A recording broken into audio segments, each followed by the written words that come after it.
والوفاق،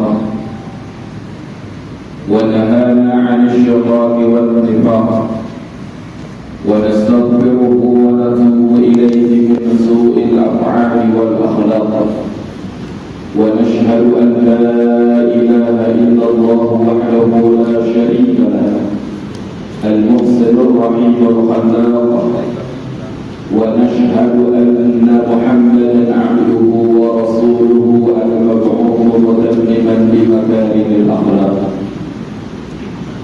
اللهم صل وسلم وبارك على سيدنا محمد أفضل الخلق على الإطلاق، وعلى آله وأصحابه الفائزين بنصر الأمة في الآفاق، صلاة وسلاما دائمين متلازمين إلى يوم التلاق. أما بعد،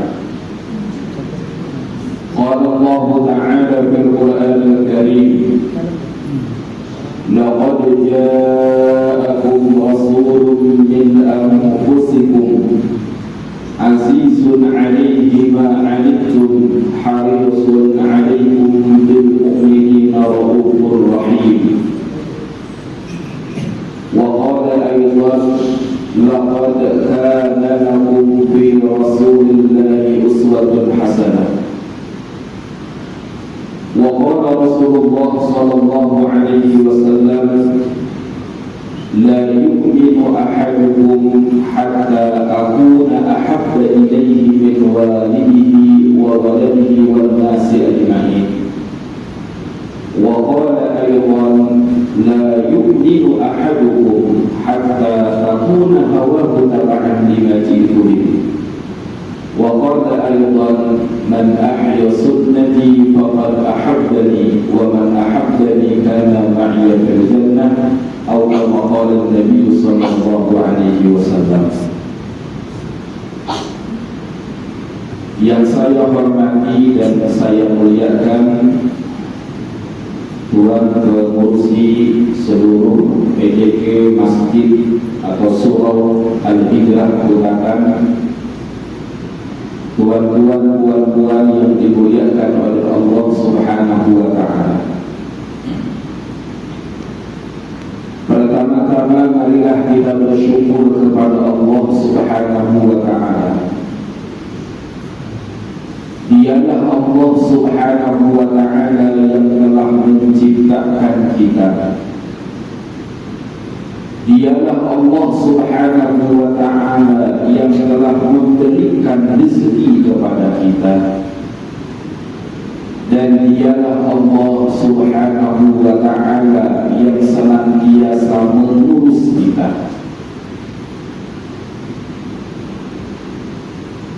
Ya man la tarahul uyun, wahai Allah, wahai zat Allah, la tarahul uyun, yang tidak boleh nampak oleh mata yang zahir daripada dunia ini. Begitu agungnya Allah, begitu hebatnya Allah, sehinggalah mata-mata yang ada di dunia ini tidak boleh melihat akan zat Allah. Bahkan diceritakan tuan-tuan, malaikat Jibril alaihissalam pun belum lagi boleh melihat Allah Subhanahu wa Ta'ala. Ada seorang Nabi yang begitu kuat,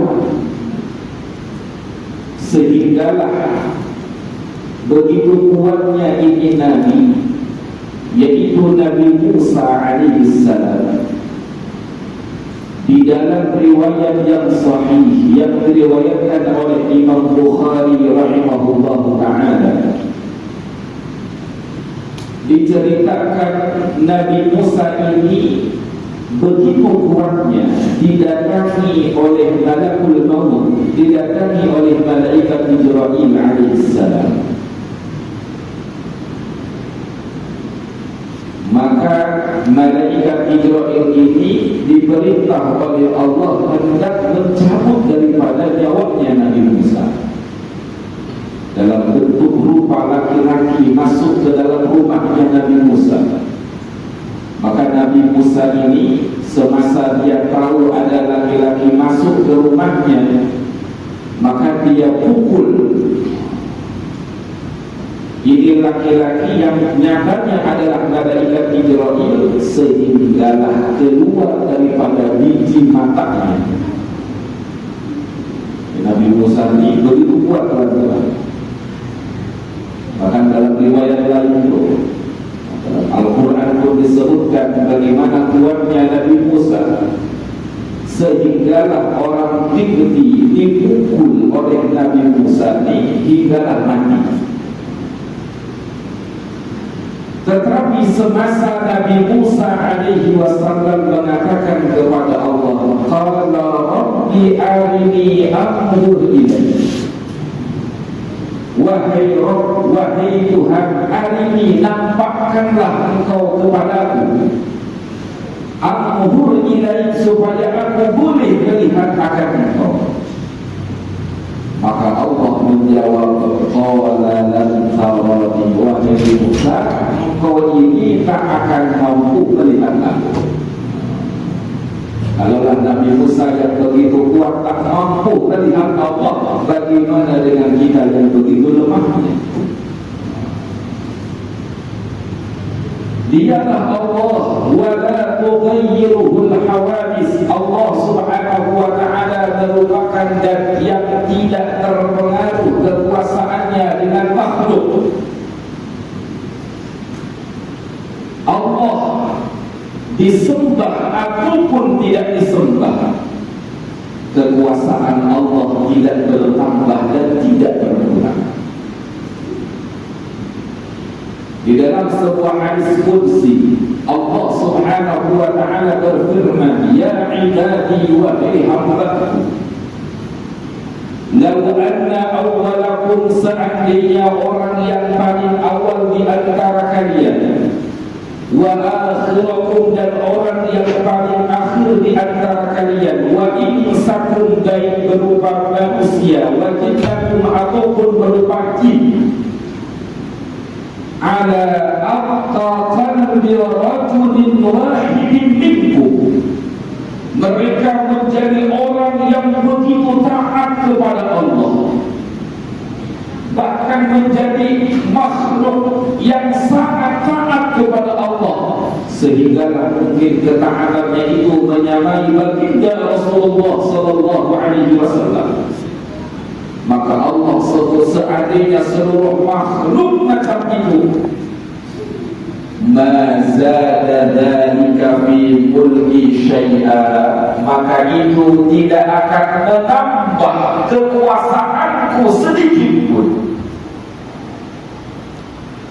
Sebaliknya, law anna awwalakum wa akhirakum wa insakum wa jinnakum ala afjari qalbi rajulin wahidin minkum, seandainya seluruh makhluk dari mulai Nabi Adam hinggalah makhluk yang paling akhir, seluruh makhluk tidak beriman kepada Allah, bahkan menjadi manusia yang paling teruk, mereka ingkar kepada Allah subhanahu wa ta'ala, maka Allah katakan, ma naqasa dzalika fi mulki syai'a, itu pun tidak akan mengurangi kehebatan Allah, kekuasaan Allah subhanahu wa ta'ala.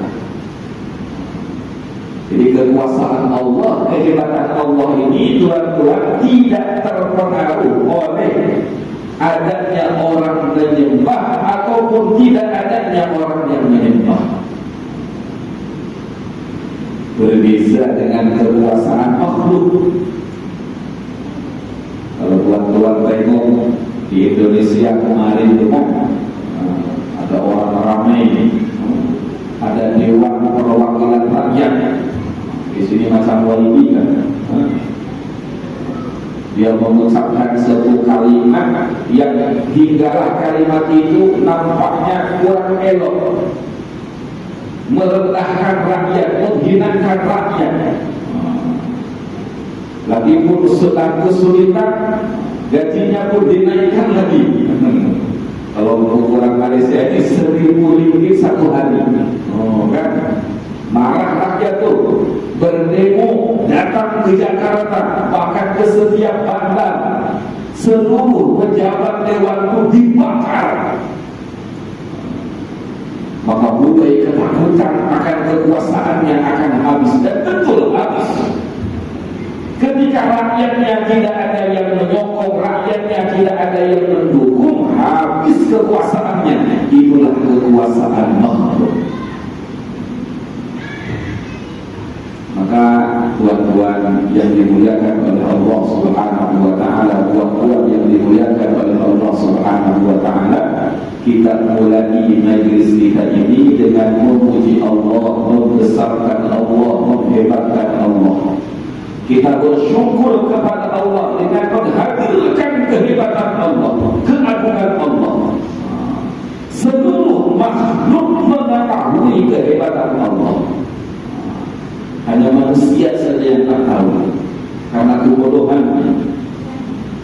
Maka ada ulama mengatakan sal ila samanil murtafi'ah, tanyakanlah oleh kau kepada langit yang begitu tinggi itu. Wasal ila al-bahril 'amiqah, tanyakanlah oleh kau kepada lautan yang begitu dalam. Wasal ila al-ardil munbasatah, tanyakanlah oleh kau kepada bumi yang begitu menghampar luas. Wasal ilal jibalil munqasimah, tanyakanlah oleh kau kepada gunung yang berdiri kokoh, siapakah yang maha kuasa, siapakah yang maha segala-galanya. Fayaqulunna Allah, maka mereka akan mengatakan dialah Allah Subhanahu wa ta'ala. Maka kita mulai tuan-tuan bersyukur dengan menghadirkan kehebatan Allah. Maka tampak lain ketika kita mengucapkan Alhamdulillahi Rabbil Alamin. Kita bersyukur kepada Allah. Allah dudukkan dalam majlis kita. Tuan-tuan yang dimuliakan oleh Allah Subhanahu wa ta'ala, salawat dan salam kita aturkan kepada baginda kita Nabi Muhammad sallallahu alaihi wasallam, kepada keluarganya, kepada para sahabatnya, dan mudah-mudahan kita semuanya mendapatkan syafaatnya nanti di yaumil qiyamah. Amin. Amin ya rabbal alamin. Tuan-tuan yang dimuliakan oleh Allah Subhanahu wa ta'ala, di dunia ini Allah Subhanahu wa ta'ala pernah menghadirkan, pernah mendatangkan seorang manusia yang luar biasa.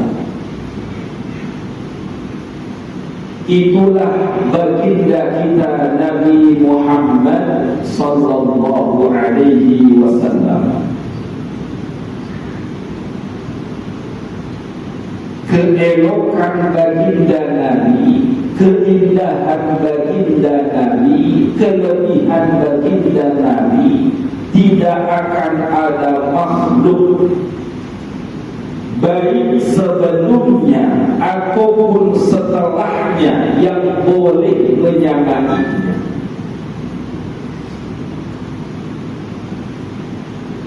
Maka para ulama tuan-tuan menyampaikan di dalam kitab Ihsanul Kamil karangan daripada Sayyid Muhammad bin Alwi Al-Maliki, di situ disebutkan ada sebuah syair yang memuji baginda Nabi sallallahu alaihi wasallam.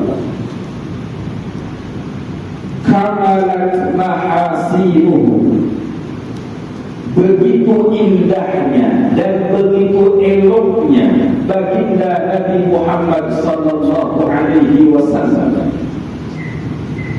Walau ahdatsana lil qadri, seandainya keindahan baginda Nabi sallallahu alaihi wasallam dihadiahkan, diberikan kepada rembulan, ditamamihi, maka dengan kesempurnaan baginda Nabi sallallahu alaihi wasallam, lam yukhsaf, niscaya rembulan itu tidak akan gerhana. wa ala tafannuni wasifihi biwasfihi. Dan kalau ada orang yang menceritakan, melukiskan keindahan baginda Nabi sallallahu alaihi wasallam, seluruh sifat, seluruh keindahan baginda Nabi sallallahu alaihi wasallam, yang zamanu, maka zaman waktu itu akan habis.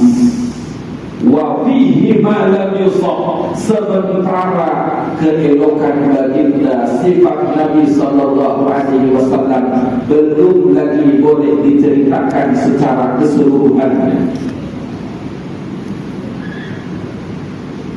Tuan-tuan, puan-puan yang dimuliakan oleh Allah Subhanahu wa taala, Nabi Muhammad sallallahu alaihi wasallam adalah manusia yang sempurna, bukan hanya zahirnya, tetapi Nabi Muhammad adalah manusia yang sempurna batinnya. Di dalam sebuah hadis yang diriwayatkan oleh Imam Bukhari rahimahullah ta'ala daripada Sayyidina Anas bin Malik, ada seorang sahabat yang senantiasa berkhidmat kepada Nabi sallallahu alaihi wasallam, khadim kepada baginda Nabi sallallahu alaihi wasallam, yaitu Anas.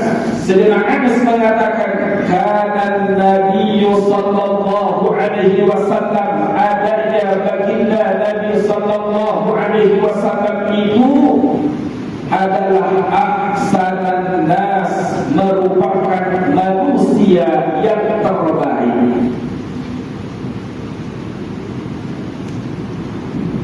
Kalau boleh menceritakan zahir dan batin, kita ambil dulu pasal zahir baginda Nabi sallallahu alaihi wasallam.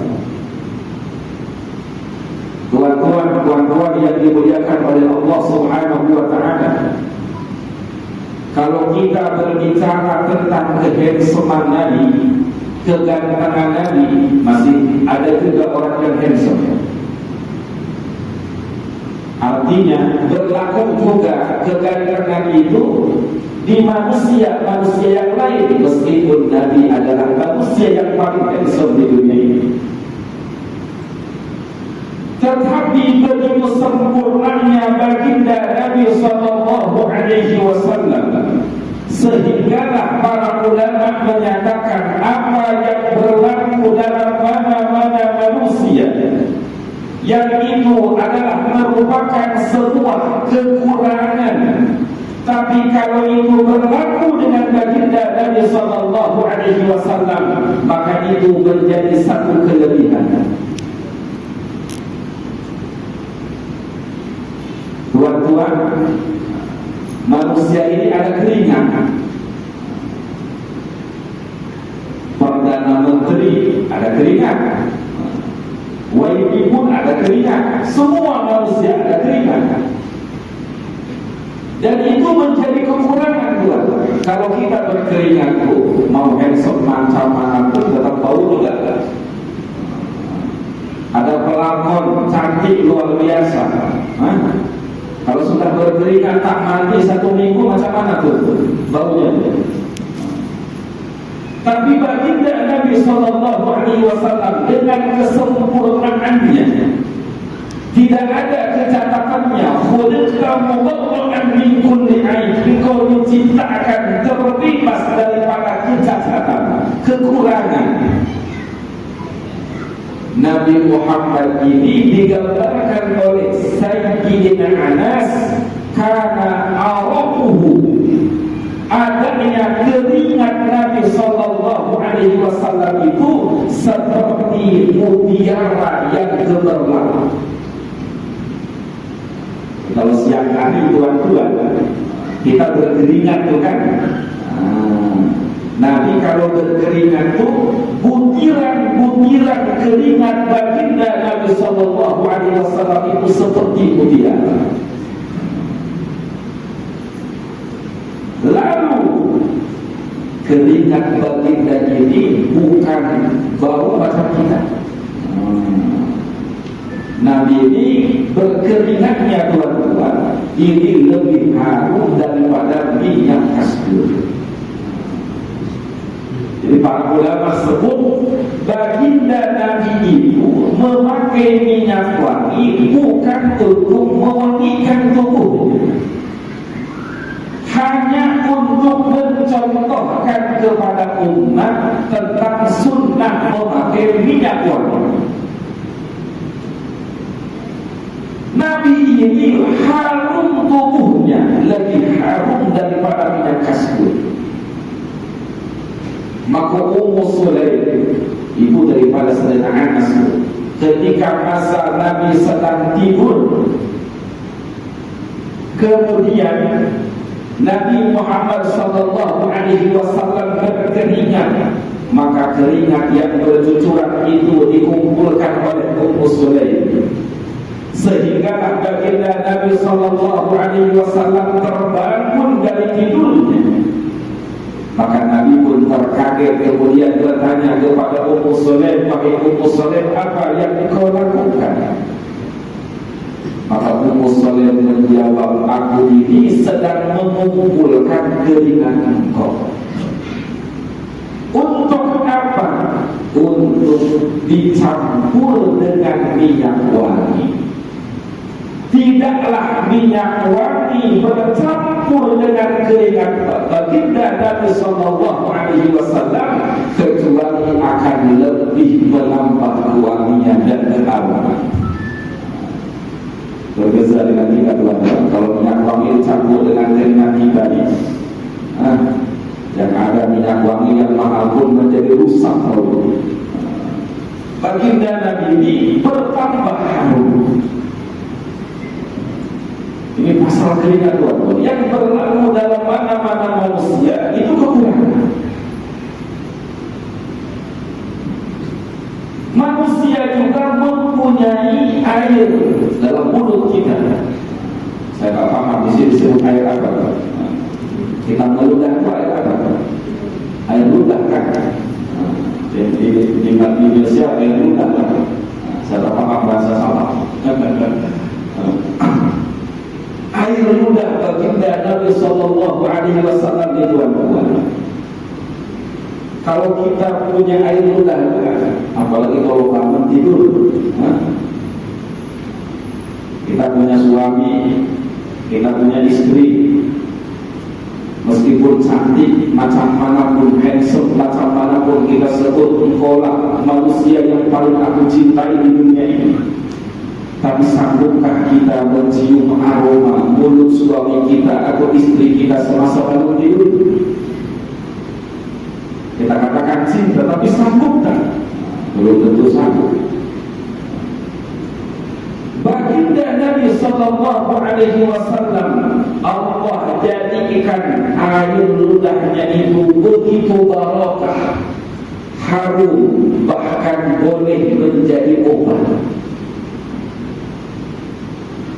Dalam perang Khaybar, baginda Nabi SAW dalam kitab Hayatus Sahabah karangan daripada Muhammad Yusuf rahimahullah ta'ala disebutkan dalam perang Khaybar Nabi memanggil daripada Sayyidina Ali radhiyallahu anhu, dan pada masa itu Sayyidina Ali radhiyallahu anhu sedang sakit nafas. Maka dipanggil oleh baginda Nabi sehingga datang menghadap baginda Nabi. Maka nampak sakit mata, oleh Nabi diambil air ludahnya, kemudian disapukan kepada matanya, maka matanya pun menjadi sembuh seketika. Bolehkah air ludah kita macam itu? Yang ada sakit mata malah tambah.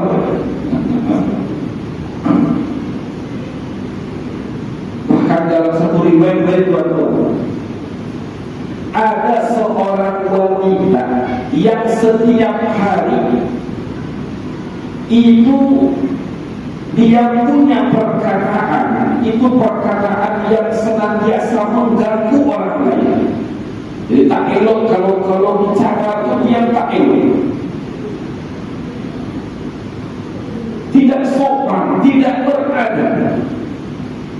Sehinggalah datang kepada baginda Nabi, dan Nabi pada masa itu sedang memakan daripada roti. Ini orang tak beradab.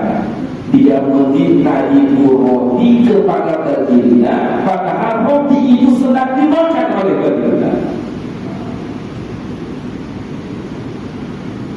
Tetapi Nabi ini tuan-tuan, manusia yang kalau diminta tak pernah menolak, maka oleh Nabi diberikan. Maka ulama sebut ketika Nabi memberikan sisa roti itu, tentunya dalam roti itu menempel air ludah baginda. Ada air liurnya baginda Rasulullah sallallahu alaihi wasallam. Maka air itu pun termakan dengan roti tersebut. Maka dengan sebab dia memakan air ludah baginda yang berada dalam roti itu, sejak masa itu mulutnya menjadi baik perkataannya. Jadi begitu berkahnya tuan-tuan dengan air ludah itu, sehingga wanita ini berubah orangnya, perkataannya menjadi perkataan yang baik. Jadi kita ini tak boleh membayangkan bagaimana kehebatan baginda Nabi sallallahu alaihi wasallam. Nabi ini sempurna tuan-tuan. Bahkan Hasan bin Thabit radhiyallahu anhu, ketika Hasan bin Thabit ini diberikan uang, diberikan duit oleh Abu Jahal untuk mengarang sebuah syair yang menghinakan baginda Nabi sallallahu alaihi wasallam. Karena Hasan bin Thabit ini kalau macam sekarang macam artis. Artis itu kalau sudah dia penyanyi terkenal, kalau sudah membuat satu nyanyian itu boleh viral. Bukan hanya di Malaysia, sampai negeri jiran pun sampai. Betul kan? Kedudukan syair di zaman Nabi itu macam itu. Maka Hasan bin Thabit diperintahkan dengan bayaran untuk mengarang sebuah syair yang menghinakan baginda Nabi sallallahu alaihi wasallam. Maka diterima uangnya. Tetapi Hasan bin Thabit ini orang yang jujur, penyair ini orang yang jujur. Dia mengatakan kepada Abu Jahal, aku tak nak membuat satu syair yang menghinakan Muhammad, kecuali aku melihat dulu bagaimana itu Muhammad sallallahu alaihi wasallam. Maka oleh Abu Jahal diperintahkan untuk duduk di tepi jalan menunggu Muhammad, karena biasanya Muhammad melewati jalan itu. Maka ketika baginda kita Nabi Muhammad sallallahu alaihi wasallam melewati jalan itu, ternampaklah Nabi Muhammad dan Hasan bin Thabit pun melihat. Ketika dia melihat keindahan yang ada dalam diri baginda Nabi sallallahu alaihi wasallam, yang semulanya sedianya dia akan menghinakan baginda, maka tidak terasa yang terkeluar dari mulutnya adalah syair yang justru memuji akan baginda Nabi sallallahu alaihi wasallam. Dia mengatakan, ditulis tuan-tuan dalam berbagai kitab, lamma ra'aitu anwarahu sat'an, ketika aku melihat cahayanya baginda Nabi sallallahu alaihi wasallam yang begitu bersinar, wada'tu min khifati kaffi ala basari, aku letakkan telapak tanganku di atas mataku. Apa sebabnya tuan? Khaufan ala basari min husni suratihi, aku khawatir mataku ini tak mampu melihat Nabi, tak boleh menjadi buta karenanya, karena begitu indahnya baginda Nabi sallallahu alaihi wasallam. Jadi begitu kuatnya sinar baginda Nabi itu, begitu eloknya, khawatir mata pun akan menjadi buta karena tak mampu melihat baginda Nabi. Kalau orang tak mampu melihat kita ini, bukan pasal kita tidak kuat, pasal terlalu teruk. Betul-betul orang pun tak mampu melihat kita. Ini tidak tutup mata karena tak mampu melihat keindahan baginda Nabi sallallahu alaihi wasallam. Falastu anzuruhu illa ala qadari, dan tidaklah aku mampu melihat baginda Nabi sallallahu alaihi wasallam secara sebenarnya, secara hakikatnya, secara sesungguhnya, illa ala qadari, aku mampu melihat Nabi itu hanya setakat kemampuanku saja.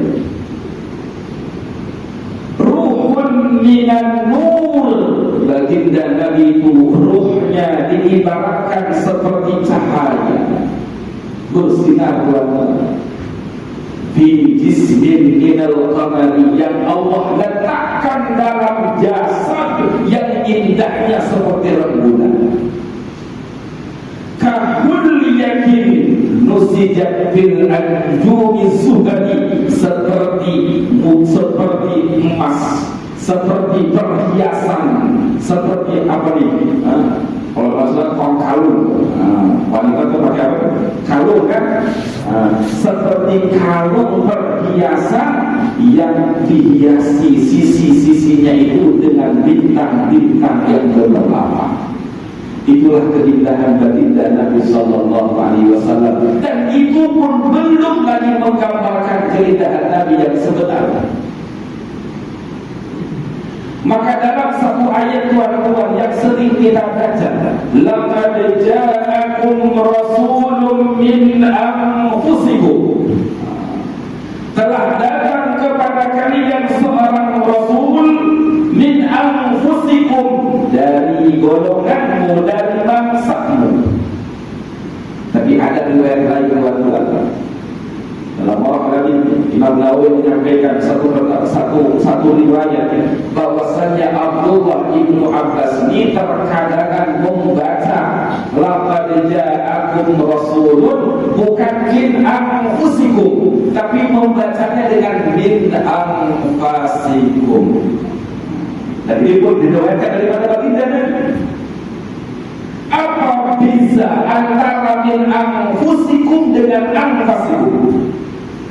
Kalau anfusikum itu maknanya telah datang kepada kalian seorang rasul dari golonganmu, dari bangsamu. Tapi kalau kita baca min anfasikum, sungguh telah datang kepada kalian seorang rasul min anfasikum, dari kalimat nafis ismu tafdil yang maknanya adalah paling terbaik, rasul yang paling indah, rasul yang paling mahal harganya. Itulah baginda Rasulullah sallallahu alaihi wasallam. Ini baru zahirnya, belum lagi batinnya.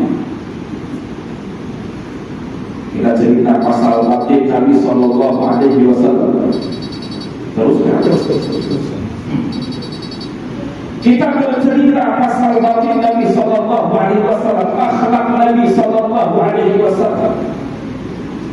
Dalam hadis yang tadi kita kembali tuan-tuan dari riwayat daripada Sayyidina Anas tadi, kana Nabi sallallahu alaihi wasallam ahsanan nas, Rasulullah itu manusia yang terbaik zahir dan batinnya. Wa asyja'an nas, Rasulullah ini manusia yang paling pemberani. Rasulullah itu punya sifat batin, berani. Rasulullah ini panglima perang. Kalau semasa dalam peperangan itu, Anas mengatakan, aku melihat baginda Nabi itu adalah manusia yang paling ada di hadapan. Kalau panglima perang sekarang itu kan pasukan dulu di depan, dia begitu akhir-akhir. Baginda Nabi tak, dia di hadapan Tuhan. Kita boleh membayangkan Tuhan bagaimana keberanian Nabi, bagaimana himmahnya Nabi, kesungguhan Nabi. Kalau saya berdakwah macam ini sekarang Tuhan, jelajah sahabat, ini sudah Islam semuanya. Saya bicara di hadapan orang Islam. Macam mana kalau dalam satu tempat di hadapan kita ini belum Islam lagi, tapi baginda berdiri dengan kokohnya, dengan beraninya melaksanakan dakwah. qum fa'anzir wa rabbaka fakabbir wa thiyabaka fatahhir. Macam-macam cabaran dihadapi oleh baginda Nabi, macam-macam ujian, ujian Nabi dikatakan sihir, ahli sihir, Nabi dikatakan majnun sebagai orang gila, Nabi dikatakan kaum pembohong, yang sebelumnya padahal julukan kepada baginda adalah yang terbaik. Nabi itu al-amin, orang yang begitu amanah. Tapi semasa memegang ini dakwah, melaksanakan ini dakwah, mulia-mulia dihadapi oleh Nabi sallallahu alaihi wasallam. Hinaan-hinaan dihadapi oleh baginda Nabi sallallahu alaihi wasallam. Godaan-godaan tuan-tuan, bukan hanya godaan cabaran yang pahit, yang memang pun diberikan. Nabi dalam kitab Hayatus Sahabat dijadikan godaan. Semasa orang-orang Quraisy ini macam putus asa melihat kesungguhan baginda Nabi sallallahu alaihi wasallam, dihalangi tidak boleh, ditentang tidak boleh, selalu dakwah. Sehingga orang Quraisy ini datang kepada baginda Nabi sallallahu kepada Abu Thalib. Masih lagi ada Abu Thalib. Maka ditawarkan, disampaikan kepada Abu Thalib, karena pada masa itu yang membela akan baginda Abu Thalib. Wahai Abu Thalib, seandainya Muhammad itu dengan dakwahnya yang dia mau adalah pangkat, kedudukan, maka kami akan jadikan Muhammad menjadi manusia yang paling tinggi pangkatnya, sehingga tidak ada pangkat yang lebih tinggi lagi kecuali Muhammad. Satu syaratnya, tinggalkan, berhentikan dakwah. Kalau ada ustaz itu macam itu kan, ustaz tolong tinggalkan dakwah, nanti akan nak dijadikan orang lain. Rasa-rasanya dipikir-pikir orang. Ustaz kurang iman kan? Mudah-mudahan tidak kurang iman kan? Kalau Muhammad itu dengan dakwahnya nak harta, maka kami akan kumpulkan harta sehinggalah terkumpul harta yang paling banyak, sehingga tidak ada lagi orang yang paling kaya di Jazirah Arab ini kecuali Muhammad. Syaratnya tinggalkan dakwah.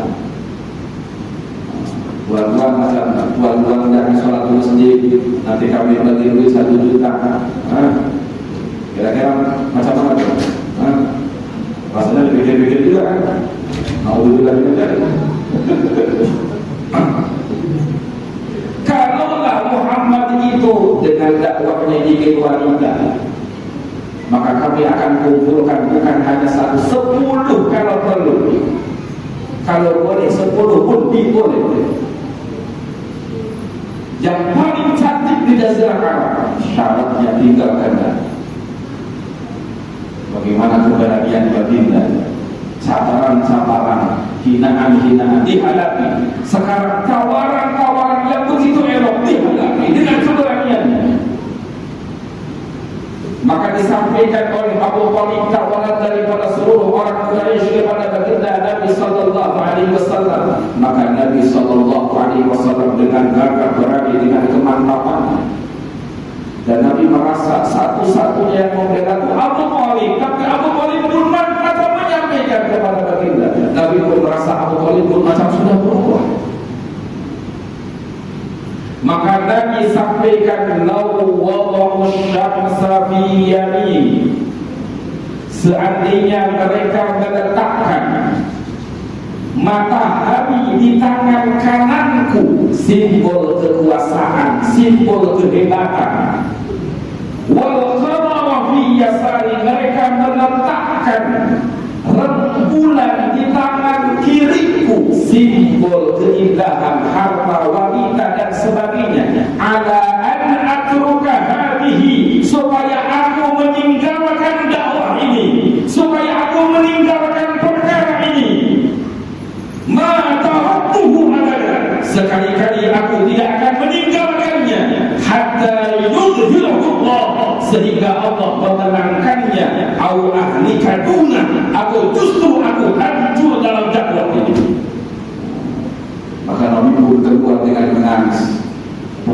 kekokohan niat baginda, sehingga Abu Thalib pun melihat kekokohan niatnya, keberanian itu, lanjutkan Muhammad. Kalau boleh itu macam itu buat kira kalau nak pergi ke masjid itu jangan kalau mau lagi dengan macam-macam. Kadang kita ni solat pun kan dinanti-nanti, karena sebab sesuatu yang sifat dunia saja. Ini tawaran ini bukan main-main lagi tuan-tuan. Lanjut tuan-tuan. Kemudian Anas juga menyampaikan karena Nabi sallallahu alaihi wasallam ahsanan nas wa asyja'an nas wa ajwadan nas. Rasulullah itu manusia yang paling dermawan. Rasulullah itu manusia yang paling dermawan. Dalam hadis yang lain daripada Sayyidina Abdullah bin Abbas, beliau menyampaikan karena Rasulullah sallallahu alaihi wasallam ajwadan nas wa kana ajwadu ma yakunu fi Ramadan. Rasulullah manusia yang paling dermawan dan lebih lagi dermawan pada bulan Ramadan. Tuan-tuan yang dimuliakan oleh Allah Subhanahu wa taala, bagaimanakah kedermawanan baginda Nabi sallallahu alaihi wasallam? Dalam hadis itu diceritakan ja'at imra'atun, datanglah seorang perempuan bi burdatin, membawa kain burdah. Burdah ini kain daripada Yaman, elok indah. Kemudian dia mengatakan, ya Rasulullah, wahai Rasulullah sallallahu alaihi wasallam, nasajibu hadihi biyadi, aku menenun membuat ini kain dengan tanganku. Aksukaha, aku ingin kain ini dipakai oleh engkau. Jadi ingin dihadiahkan.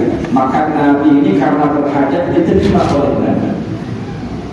Jadi maknanya tuan-tuan, ini baju baru, kalau kita boleh kata baju baru macam baju rakyat itu. Maka Nabi sallallahu alaihi wasallam dikatakan fa kharaja ilaina, Rasulullah itu keluar di hadapan kami, di hadapan sahabat radhiyallahu anhum ajma'in. Kemudian Rasulullah sallallahu alaihi wasallam ini bertanya kepada para sahabat, bagaimana pendapat kalian dengan pakaian ini? Maka para sahabat mengatakan, engkau ini manusia yang indah, memakai pakaian yang begitu indah, belum pernah kami melihat asapnya. Maka tiba tuan-tuan, ada sahabat yang mengatakan, ya Rasulullah, uksuniha, wahai Rasulullah, berikanlah, pakaikanlah pakaian itu kepadaku. Kalau kita memakai pakaian baru tuan-tuan, barulah kita pakai satu kali, kita keluar rumah itu, ada kawan minta ke pakaian, apa yang kita lakukan? Jangan dulu, ini baru perlu pakai itu. Gitu kan? Rasulullah ini tuan-tuan, masukilan Nabi sallallahu alaihi wasallam, tidaklah Nabi itu dimintai syai'an, sesuatu, kemudian Nabi berkata, la, tidak. Nabi itu kalau diminta sesuatu tidak pernah mengatakan tidak. Rasul mengatakan na'am, iya. Rasul masuk bilik, Rasul lepaskan itu kain, kemudian Nabi berikan kepada orang tersebut. Maka sahabat lain itu macam komentar, wah kamu ini macam memanfaatkan keadaan. Ma'ahsan, kamu ini macam memanfaatkan keadaan. Kamu tahu Rasulullah kalau diminta mesti akan memberikan. Buat apa kamu meminta kain itu? Maka sahabat itu mengatakan, la'alli ukfar biha, mudah-mudahan kalau aku mati nanti aku akan dikafani dengan kain ini. Maka laki-laki ini mati dan dikafankan dengan kain tersebut. kita ambil pelajaran itu bagaimana kedermawanan baginda Nabi Sallallahu Alaihi Wasallam. Dalam hadis yang lain tuan-tuan, Rasulullah ini pernah memberikan warwah. Warwah itu pengumuman kan? Sedikit pada memberikan warwah kepada Sayyidina Bilal, sampaikan Rasulullah mendapatkan harta. Rasulullah itu adalah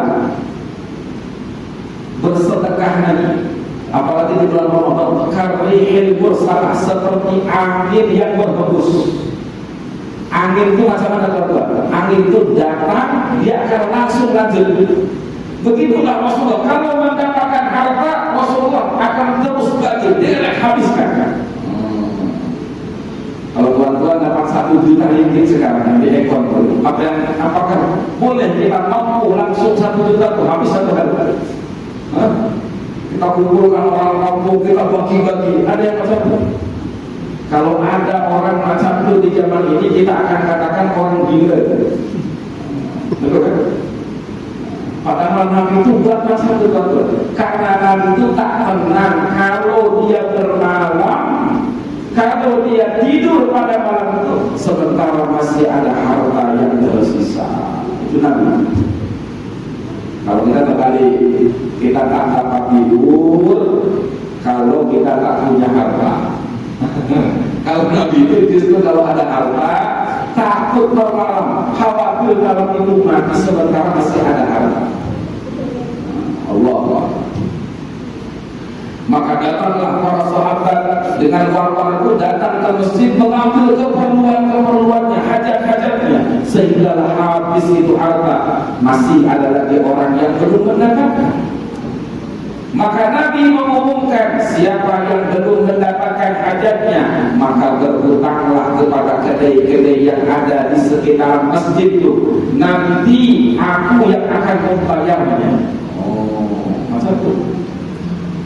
Maka Sayyidina Umar itu nampak macam kurang suka. Wahai Rasulullah, Allah tidak membebani kita di luar kemampuan kita.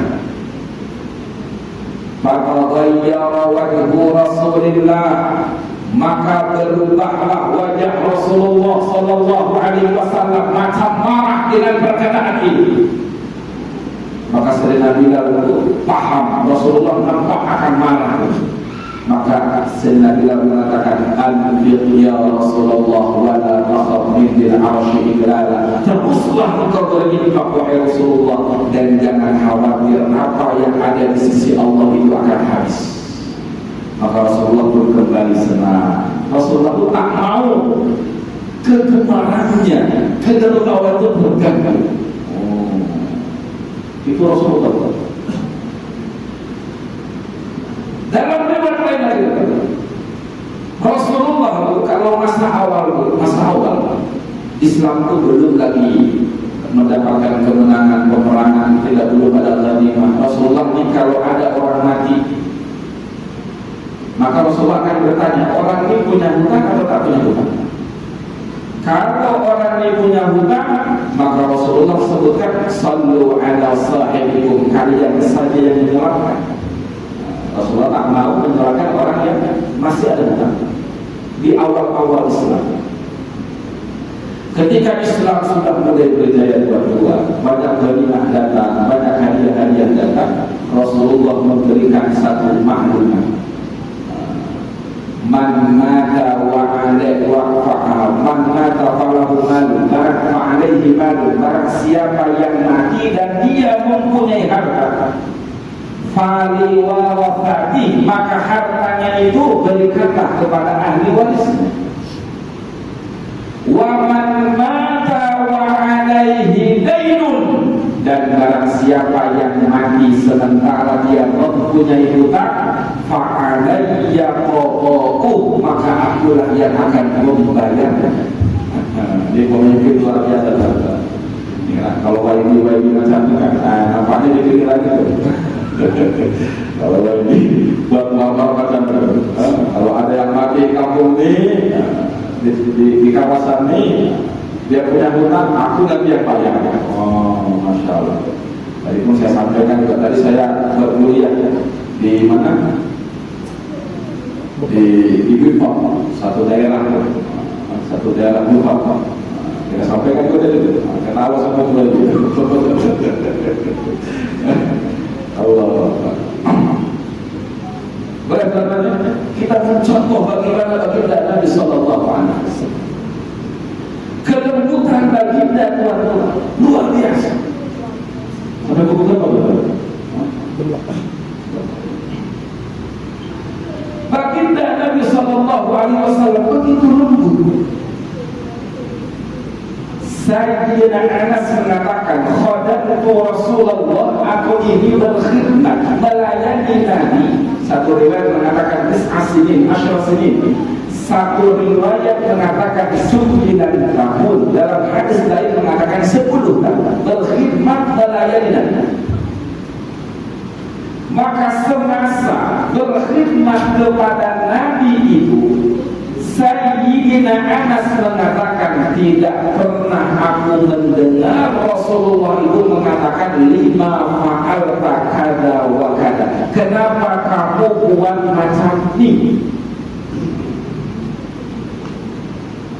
Kita ini baru punya pegawai, apa tuh? Anak buah, misalnya anak buah. Kalau kita punya pekerja, kita punya pembantu di rumah, macam itu. Sanggup tak tuan-tuan 10 tahun, 9 tahun tidak berbicara? Kenapa kamu buat bicara? Sanggup tak tuan-tuan? Rasa-rasanya bagus-bagus satu hari kita akan komentar macam itu. Satu hari baru bekerja, dia tak buat tak betul, kita suruh dengan ini dia melakukan itu. Mesti kita katakan, kenapa kamu buat macam itu? Lagi Nabi itu begitu lembutnya, begitu sabarnya. Allah. Nabi 10 tahun, 9 tahun dengan Sayyidina Anas, belum pernah Sayyidina Anas mendengar kalimat, kenapa engkau berbuat macam itu? Kenapa kamu lakukan macam itu? Bahkan dalam hadis yang lain sama juga diriwayatkan oleh Sayyidina Anas, Rasulullah itu memerintahkan Sayyidina Anas untuk melakukan sesuatu, macam disuruhlah untuk pergi macam itu. Mungkin disuruh beli sesuatu macam itu kan. Maka Sayyidina Anas itu tuan-tuan ketika akan melaksanakan perintah Nabi itu, dia melihat, karena Sayyidina Anas itu masih kecil lagi, anak kecil lagi. Dia melihat anak-anak yang lain itu sedang main-main di pasar. Sedang main-main di pasar. Maka bukan malah melaksanakan suruhan baginda, dia malah bermain-main dengan anaknya, masih kanak-kanak. Maka datanglah Rasulullah Sallallahu Alaihi Wasallam. Maka Rasulullah itu faqala ala qafaya, Rasulullah itu memegang qafaya, tengkukul. Rasulullah memegang tengkuk Sayyidina Anas. Kemudian Sayyidina Anas melihat ke belakang. Mungkin kalau kita mau dipegang itu, kita akan melihat ke belakang, siapa yang pegangnya? Maka Rasulullah Anas mengatakan, fanaboltu ilaihi wa huwa al-haq, dan aku melihat kepada baginda dan Nabi itu tertawa. Kalau kita punya pegawai, kita suruh 2 jam belum sampai lagi, kita susul. Oh, malah lepak-lepak, malah sampai mobil itu di kedai. Apa yang kita lakukan tuan-tuan? Mungkin kita tampar.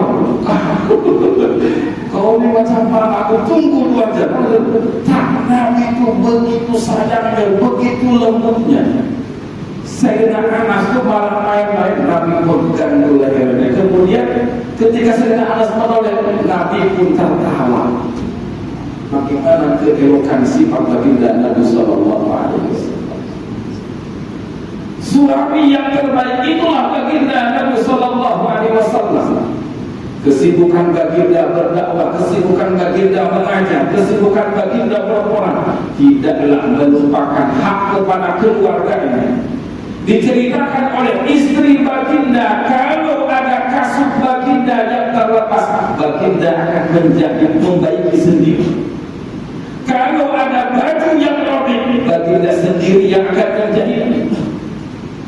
Adakah presiden masa itu sekarang? Kita ini belum lagi presiden tuan. Kita serahkan bapak rumah tangga tak melakukan pun. Kalau ada baju sobek, tak ada. Baginda itu Masya Allah, kesabaran baginda Nabi Sallallahu Alaihi Wasallam, kesabaran yang luar biasa di dalam dakwah ini tuan-tuan. Walaupun qadridal qalbi lam faddu min hawlik, Allah sebut kalau kamu itu keras hati, kamu itu kasar, lam faddu min hawlik, mereka itu akan berpaling, tidak akan menerima dakwah ini. Nabi itu tuan-tuan bukan manusia yang sering melaknat. Kita boleh, saya baru pulang umrah kemarin, kita berada ke Taif, kita berkunjung ke Taif. Taif ini daerah yang dingin, tentu Nasabah kalau sini. Nabi ketika melihat orang-orang Mekah belum lagi boleh menerima secara baik akan dakwah, berharap mungkin masyarakat gunung ini, orang-orang gunung itu yang dingin udara itu mungkin harinya pun dingin juga, boleh menerima dakwah. Maka Nabi pun berjalan ke Taif. Tapi apa yang dilakukan tuan-tuan? Ternyata mereka lebih teruk lagi. Oh, inikah orang yang mengaku Nabi itu? Bahkan bukan hanya ditolak, tidak diterima. Semasa Nabi keluar daripada rumah pemimpin Taif itu, pemimpin Taif itu menyuruh anak-anak kecil melemparkan batu-batu kecil kepada baginda Nabi Sallallahu Alaihi Wasallam. Maka Rasulullah Sallallahu Alaihi Wasallam disolat, Masya Allah, sampai Rasulullah, Allahumma inni ashku ilaika dhuffa quwwati, ya Allah, aku mengadukan akan engkau kepada lemahnya kekuatanku, wa qillata hilati, dan kurangnya daya upayaku, wa habani 'alan nas, dan aku adukan kepadamu kehinaanku di kalangan manusia. Ya Arhamar Rahimin, wahidat yang maha pengasih dan penyayang. Kepada siapa engkau akan menyerahkanku? Ila ba'idin yatajahhamuni, apakah kepada orang jauh yang akan menyerangku? Rasulullah mengadukan bagaimana tuan-tuan, sehinggalah Allah mengutus malaikat, datanglah malaikat Jibril dengan malakul jibal, datang. Inilah malaikat gunung. Seandainya engkau mau, wahai Muhammad, malaikat gunung itu akan menyatukan, akan menghimpitkan gunung di antara orang itu, sehingga semuanya tidak ada yang terselamat. Kalau kita tuan-tuan dakwah, kemudian kita macam dipukul, kita diusir, ada tawaran macam itu, macam mana tuan-tuan? Oh, baik, teruskan saja. Habiskan saja itu. Mau diserahkan semua. Mungkin macam itu. Rasulullah tidak. Rasulullah mengatakan, aku berharap min aslabihim, dari tulang rusuk mereka itu, man ya'budullah, akan terlahirlah orang-orang yang akan menyembah Allah Subhanahu wa ta'ala. Kalau Nabi punya sifat macam kita, habis umat tuan-tuan. Betul kan? Kita mungkin kalau jangankan dihina macam itu, ada kita lagi berdoa, ada orang berteriak di luar. Siapa tuh? Semoga ada mungkin macam itu lagi tadi. Rasulullah tidak. Begitu penyayang baginda Nabi Sallallahu Alaihi Wasallam kepada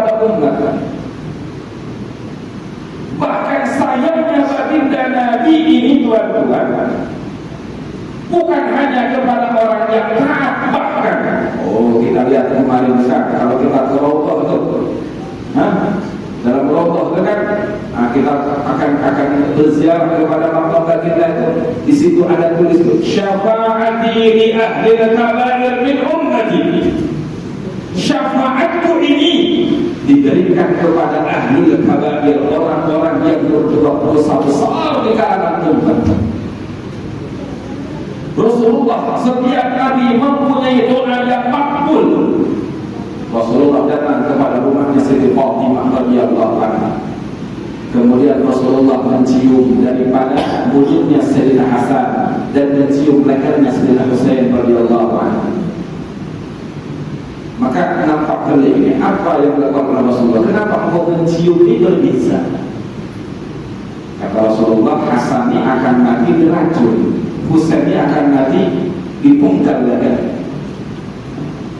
Maka kata Sayyidina Fatimah, kalau boleh Nabi itu kan punya doa yang makbul, doakanlah supaya Hasan Husain itu tak mati macam-macam. Maka Rasulullah mengatakan, kalau doaku yang makbul ini diberikan kepada Hasan Husain, lalu bagaimana dengan umat? Rasulullah rela anak cucunya yang jelas-jelas cinta akan Nabi, membela Nabi, bahkan keturunannya itu terlahir daripada Hasan dan Husain. Para sahabat itu jalurnya daripada Hasan dan Husain, dan jelas itu dia mencintai Nabi. Tapi Nabi begitu sayang kepada ini umat.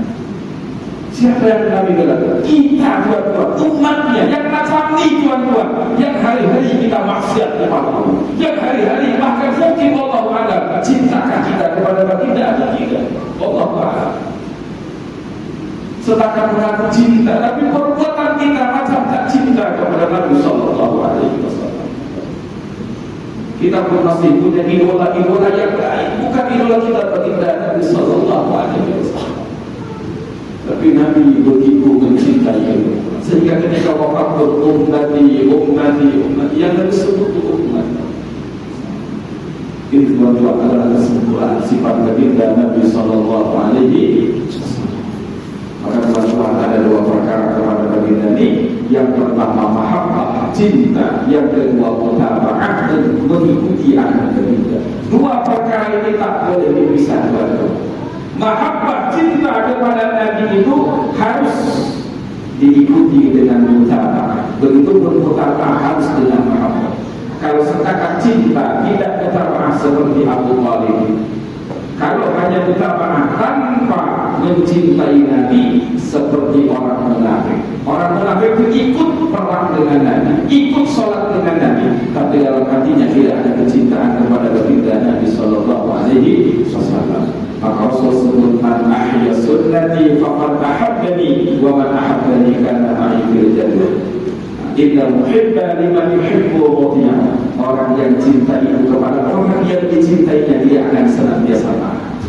Barang siapa yang menghidupkan sunnahku, kata Nabi, maka berarti dia cinta akanku. Barang siapa yang cinta kepadaku, maka bersamaku dalam surganya Allah Subhanahu wa ta'ala. Karena ma'ikul jannah. Maka mudah-mudahan tuan-tuan kita macam itu, kita ambil pelajaran daripada kuliah yang singkat ini, bagaimana kita lebih lagi mencintai baginda dan mengikuti baginda, sunnah baginda Nabi Sallallahu Alaihi Wasallam.